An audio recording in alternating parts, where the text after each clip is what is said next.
Install Android 10 on Lenovo K9 via LineageOS 17.1 GSI Treble ROM. Please check the description for important notes and all the download links.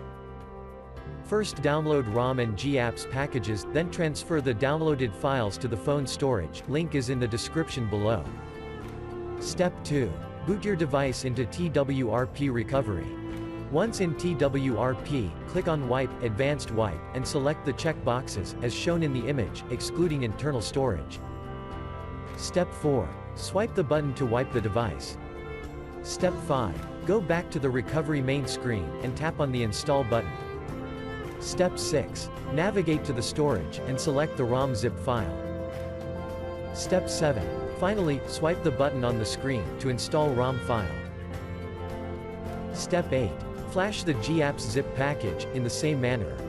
Step 9. After GApps flashing completes, select Wipe Cache and Dalvik from bottom left side of screen, and swipe to wipe. Step 10. When the flashing process is complete, hit Reboot System. That's it, you have successfully installed the ROM on your device.